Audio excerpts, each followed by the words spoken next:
Hai, minasan, ohayo gozaimasu. Ya, hari ini bersama saya lagi, Pra Sensei. Eh, saya akan menjelaskan untuk materi bab kali ini. Kali ini kita akan mempelajari bab apa sih? Bab hari ini itu adalah bab 19 untuk Sakura 1. Yang temanya itu Donna Hito desu ka? Donna Hito desu ka, ya. Semuanya sebelum kita mempelajari lebih dalam lagi nih materi untuk bab ini, kita lihat dulu nih dari segi temanya. Ini maksudnya apa sih? Nah, pertama, kalau semua pada tahu nih ada deska, kira-kira ini kalimat apa sih? Ya benar, ini itu kalimat tanya. Semua pasti udah pernah dengar ya. Kalau di Jepang yang ada K-nya itu akhirannya maska, deska itu biasanya kalimat tanya ya. Nah, berarti kita udah tahu nih ada suatu kalimat tanya. Nah, sekarang ada dua kata lagi, Donna dan Hito. Kira-kira Hito ini artinya apa sih? Ya artinya itu adalah orang. Nah, sedangkan untuk Donna itu artinya bagaimana. Jadi kalau Donna Hito itu adalah orang yang bagaimana, orang yang seperti apa. Jadi kalau Donna Hito desu ka itu keseluruhannya dan bahasa Indonesia artinya kalimatannya untuk menanyakan orang yang seperti apa, orang yang bagaimana, yang jawabannya itu merujuk ke sifat atau gambaran fisik seseorang. Jadi semuanya udah pada kebayang nih ya, dari Donna Hito desu ka di bab ini itu kita akan pelajari apa sih? Ya benar banget, untuk bab ini atau pertemuan ini kita pasti akan mempelajari cara menyebutkan atau membuat kalimat untuk mengungkapkan sifat atau gambaran fisik seseorang dalam bahasa Jepang pastinya. Jadi ya diharapkan setelah belajar ini kita bisa membuat kalimat sederhana yang untuk menunjukkan gambaran fisik atau sifat seseorang. Misalnya dari teman-teman kita, keluarga kita, kita udah bisa nih membuat kalimat yang sederhana. Nah, sebelum untuk mempelajari pola kalimatnya, yang pastinya kita ada kosakata dong untuk bab kali ini. Nah, saya akan ambil untuk menjelaskan beberapa kosakata yang ada pada bab 19 ini yang ada pada buku. Nah, pertama ada sifat. Nah, sifat di dalam bahasa Jepang banyak banget ya, tapi di sini saya akan ngejelasin 3 dulu aja yang pasti sering kita ketemui terlebih di sekolah. Yang pertama ini ada yasashi. Ya, semua bisa baca ya di sini. Yasashi. Nah, kalau di sini jangan sampai satu ya i-nya karena di sini ada shi dan tambahan vokal i. Yasashi ini tuh kata sifat. Nah, kira-kira artinya apa sih yasashi di sini? Di sini bisa lihat ya ada gambar neneknya. Ini Nobita ya, kalau kalian pernah nonton. Neneknya Nobita kan baik banget, ramah. Jadi kira-kira buat arti yasashi itu apa sih? Ya benar banget, yasashi itu artinya ramah. Nah, untuk gambar selanjutnya di sini ada kepala sekolahnya Nobita. Ini kayak lagi marah ya. Ini bisa baca agak teman-teman coba. Ini ada ya kata sifat juga. Kibishi, ingat i-nya ada 2 di sini, maksudnya huruf shi dan juga huruf i, jadi nggak kibishi, tapi ada panjang dikit. Kira-kira artinya apa sih? Nah, kibishi di sini artinya tegas, jangan sampai ketuker ya.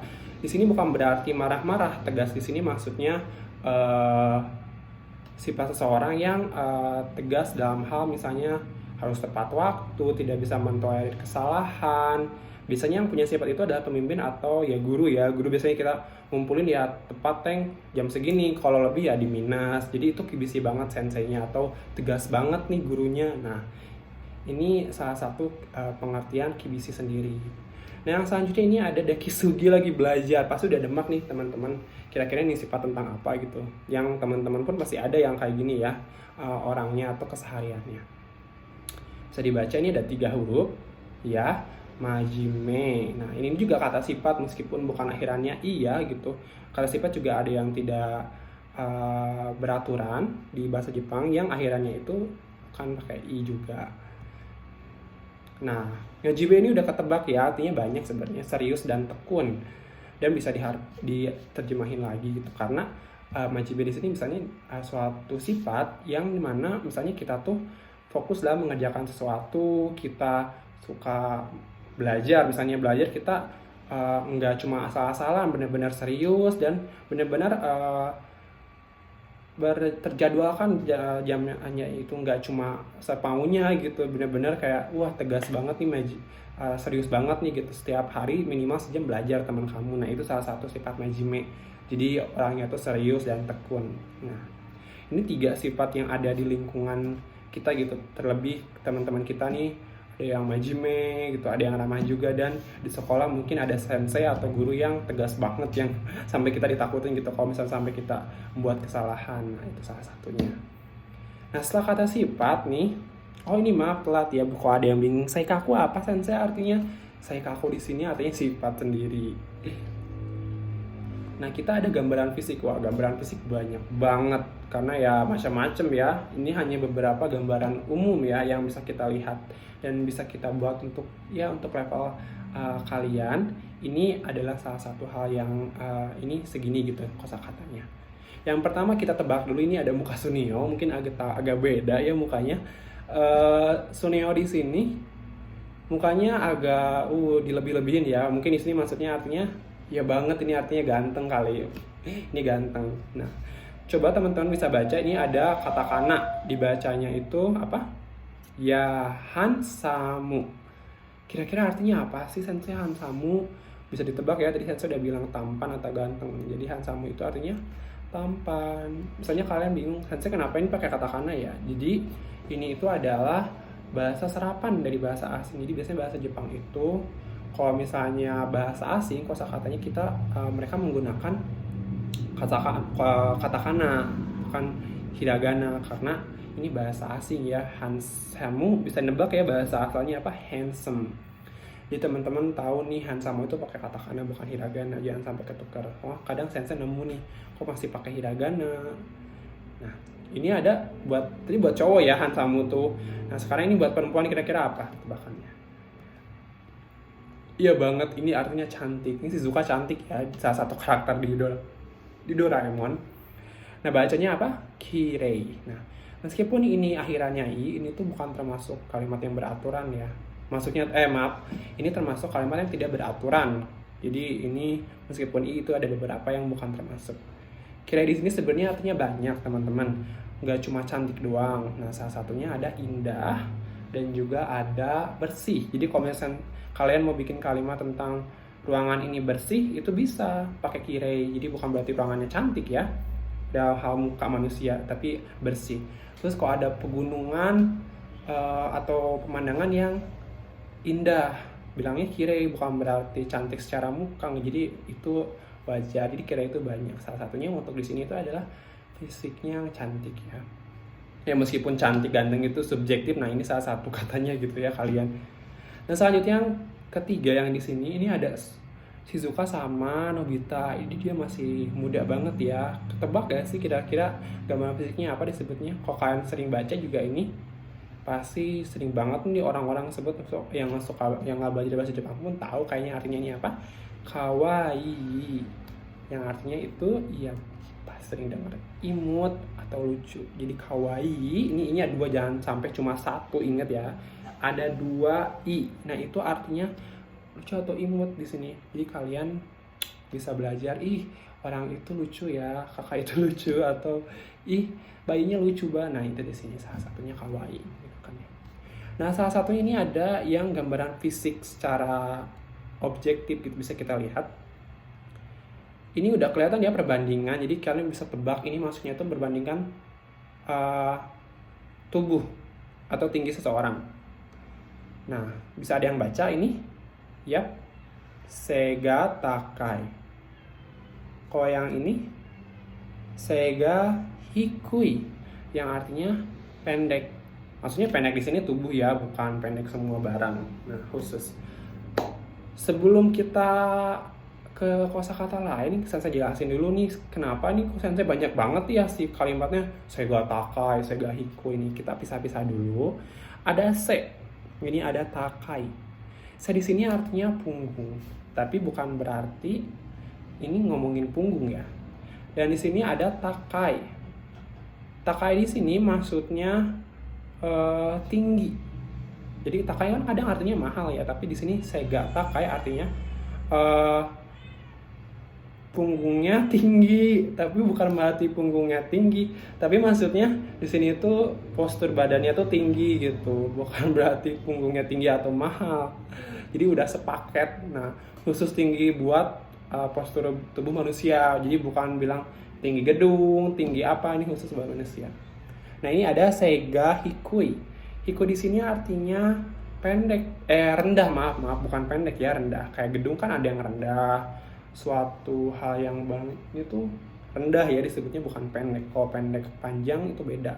Kalau tinggi rendah itu kebalikannya. Nah, ini Seiga Hikui untuk pendek atau badannya yang pendek bilang Seiga Hikui. Jadi bukan untuk barang ya, tapi untuk manusia atau ada postur badan gitu.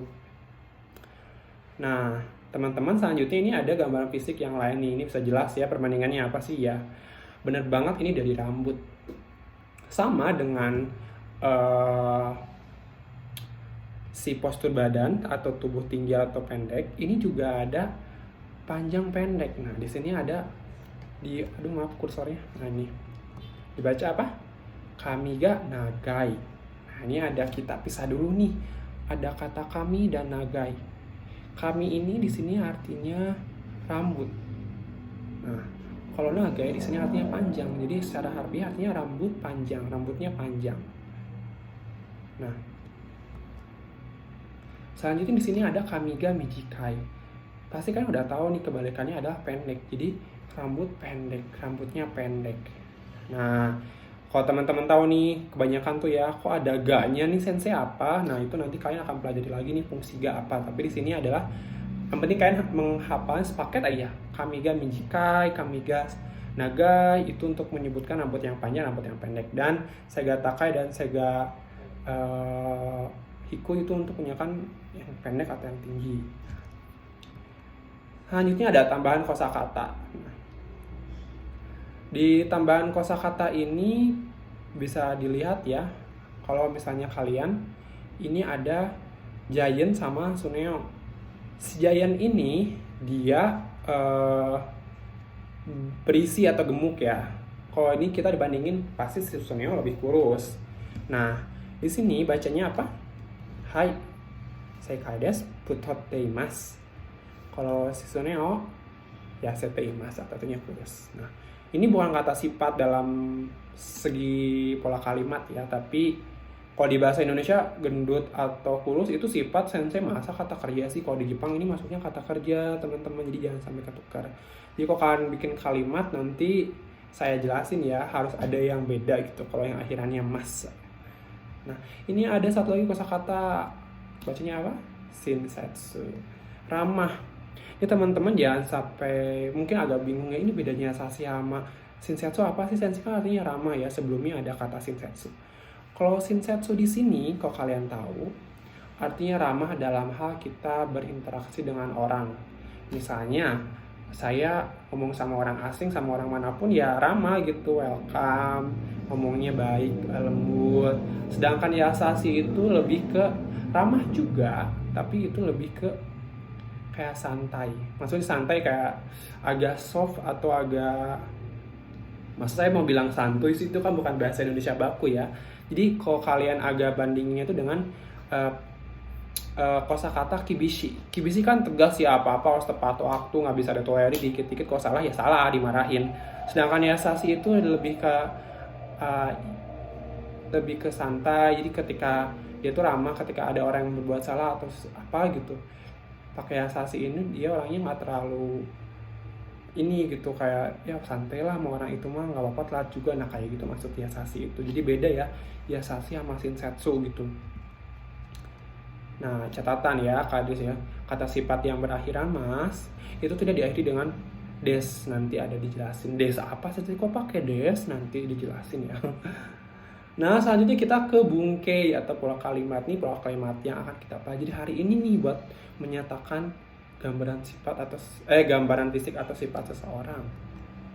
Nah, pola ini digunakan untuk menyatakan sifat atau gambaran fisik seseorang. Bisa dilihat ya. Ini kita udah mulai ke materi pola kalimat. Ada yang bisa baca? Ya, kita baca baru di rumah aja. Dan saya bacain ya.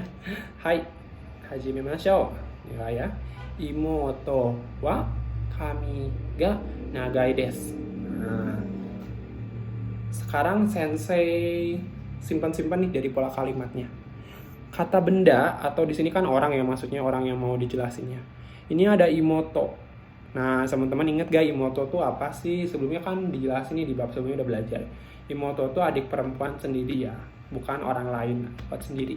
Kalau yang buat orang lain apa? Ya, imoto sang. Ini buat diri sendiri. Jadi kita ngejelasin adik kita sendiri nih. Wa, ini wa. Terus ini gambaran fisiknya, yaitu udah sepaket ya. Nih, kamiga nagai. Tahu nggak kamiga nagai apa tadi sebelumnya? Saya pada nyatet ya, jangan sampai lupa, nggak dicatat ini. Kamiga nagai artinya rambutnya panjang. Langsung diakhirinya dengan des. Jadi bisa nebak dong kira-kira adik laki-laki, adik perempuan rambutnya panjang berarti artinya apa? Hai, saya kades, adik perempuan rambutnya panjang. Himoto, adik perempuan, kamiga nagai, rambutnya panjang. Iya ada wa, ada des. Ya wa itu udah inget ya buat menunjukkan subjek, watashi wa nama des, watashi wa pras des, watashi wa rina des. Nah ini juga himoto wa kamiga nagai des kayak gitu. Ini ada lagi nih, ini kan gambaran fisik sebelumnya. Kok ini sifat gitu. Nah ini apa? Sensei wa kibishi desu. Kibishi apa yo sebelumnya berhubungan sensei ya itu. Artinya tegas. Sensei orangnya tegas, guru orangnya tegas. Ini pakai orang mungkin biar lebih enak ngebahasa Indonesia ini ya. Sebenarnya dengan kita bilang guru tegas juga udah cukup, kayak misalnya guru itu tegas, guru saya tegas. Misalnya prasensei, pak guru pras tegas kayak gitu, itu udah cukup. Nah selanjutnya ada contoh percakapan nih. Kita ada otomatis ada percakapan dong kalau mau digunakan untuk sehari-hari. Nah yang pertama pola kalimatnya sama. Itu adalah ini untuk bagian pertanyaannya yang A tuh. Sedangkan yang B ini untuk jawabannya.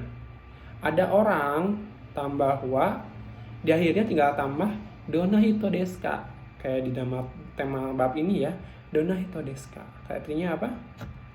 Ya bagaimana orangnya gitu nih, bagaimana orangnya. Jadi kalau di sini nyimpen kakak berarti ditanyain tuh kakak orangnya kayak gimana, fisik atau sifatnya. Atau misalnya guru, oh guru gimana gambaran fisik atau sifatnya. Jadi ini ya, jadi kayak jangan ketukar. Kalau di subjeknya ditulisinnya nama siapa berarti itu yang ditanyainnya gitu, ditanyain tentang apanya. Jawabannya otomatis langsung aja kayak tadi ya, orang tambah wa langsung sifat atau gambaran fisik desnya. Sekarang kita contoh ke pertanyaan. Ini ada ayah dan anak ya, kira-kira lagi makan nih di meja tradisionalnya Jepang nih, kotatsu disebutnya. Ini tuh anget dalamnya guys, kalau buat musim dingin lagi pada makan. Ini ayahnya nanya, Tanaka-san wa dona hito desu ka? Nah, dia nanya tuh. Berarti ini Tanaka-san itu orang lain ya. Karena ditanya Tanaka-san tuh orangnya kayak gimana ke anaknya. Berarti si anaknya bukan Tanaka di sini ya. Dia lagi tanya Tanaka, mungkin temannya anaknya atau pacarnya mungkin, tapi ini nanya dona hito desu ka? Orangnya seperti apa sih Tanaka? Nah, anaknya jawab, Tanaka-san wa segata kai desu. Tanaka orangnya tinggi gitu, atau Tanaka tinggi. Nah, di sini udah kelihatan ya. Tanaka-san nama orangnya tambah wa, ini wa jangan sampai lupa. Langsung dona hito desu ka kalimat tanyanya. Sedangkan untuk jawabannya sama, orangnya dulu tambah wa, jangan sampai lupa. Lalu kata sifatnya atau gambaran fisiknya tinggal di akhirnya tambah des. Artinya yang tadi ya, Tanaka bagaimana orangnya? Tanaka orangnya tinggi atau Tanaka tinggi. Gitu. Nah, selanjutnya ada ke latihan. Ini salah satu yang sensei bakal tugaskan untuk kalian semua. Di sini ada 2 latihan, tapi ini latihan 1 dulu saya jelasin ya. Cara ngerjainnya gimana biar nggak pada salah. Nah, di sini ada buatlah kalimat bahasa Jepang dengan mengganti kata yang digarisbawahi pada nomor 1 dan nomor 2 dengan masing-masing kosakata di bawah ini menggunakan alfabet. Atau romaji. Alfabet itu maksudnya kalian nggak usah pakai hiragana, katakana juga nggak apa-apa kok. Pakai romaji atau huruf. Tapi kalau kalian mau pakai hiragana nggak apa-apa. Sensei apresiasi itu kalian ada usaha untuk lebih belajar bahasa Jepangnya. Tapi kalau kalian masih pakai romaji atau alfabet juga nggak apa-apa ngerjainnya. contoh dulu ya biar kalian kebayang cara ngajarnya. Imoto wa kami ga nagai desu. Artinya apa? Adik perempuan rambutnya panjang. Nah di sini kalian nggak usah diterjemahin sih untuk ngerjainnya, hafalin sendiri aja gitu ya, pahami. Tapi di sini ada nomor 1, otomatis yang digarisi nomor 1 tuh dipindahin di sini. Nomor 2, otomatis yang nomor 2 tuh diganti di sini. Jadi kalau ini nomor 1 nih, misalnya ini contoh nih kan, imoto kami ga nagai, berarti imoto wa kami ga nagai desu. Jadi kalau ototo titik-titik sega takai, ane titik-titik kami ga mijikai, ani titik-titik sega hikui, dan sebagainya. Udah kan, tinggal diganti doang. Tapi jangan lupa kalian pahami juga artinya, ini maksudnya apa ya sensei ya. Jadi jangan cuma dipindah doang kan, harus paham juga nih artinya, lumayan kan ngebantu kalian. Nah, selanjutnya latihan 2 di sini ada menerjemahkan kalimat dari bahasa Indonesia ke bahasa Jepang. Biar kalian pun mulai terlatih nih, wah saya bisa menerjemahkan ke bahasa Jepang. Terjemahkan kalimat di bawah ini ke dalam bahasa Jepang menggunakan romaji atau alfabet. Pakai alfabet gak apa-apa ya, gak harus pakai hiragana. Tapi kalau kalian mau pakai hiragana, saya apresiasi itu. Jadi itu salah satu lebih kalian. Nah ini contohnya, Ayu rambutnya pendek. Ini jawabannya. Ayu sangwa kami ga nagai desu. Ayu ini kan orang lain, karena sopan harus pakai sang. Nah ini kalian rambutnya pendek. Jadi ini tuh udah warnanya sama ya. Si Ayu di bahasa Jepangnya Ayu sang, jadinya kalau di bahasa Jepangin rambutnya pendek kami ga nagai desu. Tapi di Jepang ada wa sama des ya. Itu udah ada di pola kalimatnya kayak tadi apa? Kata benda tambah wa, tambah sifat atau gambaran fisik lalu des. Jadi ini pola kalimatnya. Dan ini untuk soal-soalnya 1, 2, 3, 4, 5. Ayah badannya tinggi, kakak laki-laki ya, ini maksudnya LK itu. Adik PR itu adik perempuan, rambutnya panjang. Rina ramah, Rina orangnya ramah. Nanti udah ada ramah nih, kalian bisa pilih ramahnya mau yang mana aja, itu bebas, jadi gak usah bingung. Yang kelima, ibu badannya pendek. Nah di sini ini ayah, kakak, adik, ibunya pakai buat yang diri sendiri aja ya. Kan ada nih ayah untuk orang lain, kakak untuk orang lain. Tapi ini buat diri kita aja nggak apa-apa.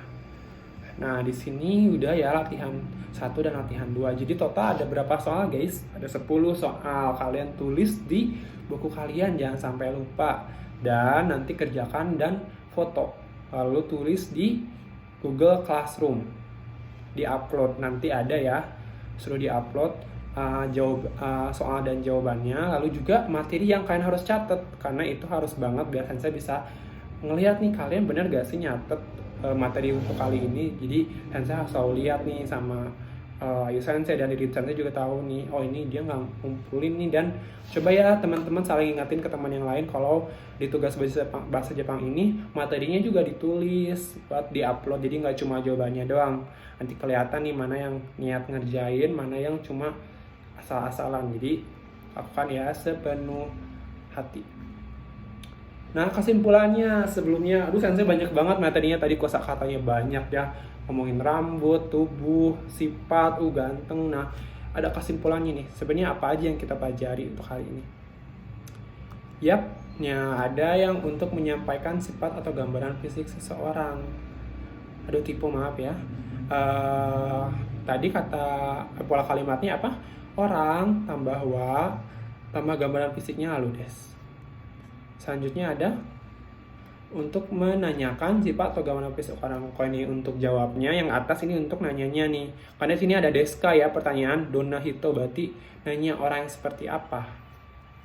Nah, dona hito inget ya, kalimat tanya untuk menanyakan sifat atau penampakan seseorang. Nah, catatannya untuk yang bentuk mas itu tidak diakhiri dengan des lagi. Jadi misalnya kalian bilang, nah, oni sang wa dona hito desu ka? Oni sang wa dona hito desu ka artinya kakak laki-laki kamu orangnya kayak gimana? Dia kepo nih nanya kakaknya temen kamu, gimana orangnya? Sama si B tuh dijawab, oh kakak aku Ani. Wah, saya gak tahu dia, kakak aku tuh badannya tinggi. Nah, di sini bisa dilihat ya. Di atas Onisang karena nanya ke orang lain. Makanya, tapi karena dia yang jawab kakaknya sendiri, jawabnya Ani, nggak Onisang lagi dong. Nah, makanya jangan sampai kalian ketukar bedanya sang sama yang ini apa. Ini Jangan ketukar, ini Onisang, ini Ani Onisang. Ini nggak berarti cuma asal tambah sang doang ya, ini ada hafalin guys, nggak bisa gitu doang. Nah, tadi ini yang soal catatannya nggak pakai des apa sih sensei? Nah, ingat gak dulu tadi itu ada yang yaseteimas sama futoteimas, itu artinya gemuk dan kurus. Nah, kalau ditambahin di sini, kalian nggak usah pakai des. Kan ini saya gata kayak des, tapi kalau mau pakai yang gemuk sama kurus langsung aja futoteimas udah. Yaseteimas udah. Jadi nggak usah futoteimas des, yaseteimas des. Cuma segitu aja. Karena itu bentuknya kata kerja, bukan kata sifat yang harus ada desnya. Paham semuanya untuk kesimpulan hari ini ya? Kita udah belajar cara menyatakan sifat atau gambaran fisik seseorang. Kita juga tahu cara menanyakannya dalam bahasa Jepang pastinya. Dan jangan lupa dikerjakan tugas-tugasnya, dan kalau ada pertanyaan boleh bertanya ke sensei atau ke mahasiswa atau sensei PPL yang megang kelas kalian. Kan ada nama-namanya tuh di JCR, di Google Classroom. Kalian tinggal pilih aja mau nanya siapa yang sesuai. Nah, sekian. Hai, arigatou gozaimasu. Akhirnya udah lumayan juga ya, penjelasan ini panjang. Semoga kalian gak bosan-bosannya untuk belajar bahasa Jepang. Tetap semangat di pandemi ini, jaga protokol kesehatannya. Dan kalau ada apa-apa ditanyakan aja, sensei-sensei siap menjawab apapun itu. Jangan lupa dipelajari materi-materi sebelumnya, karena bentar lagi pun udah mau ujian akhir sekolah atau PAS, maaf. Jadi semuanya sekian. Wassalamualaikum warahmatullahi wabarakatuh.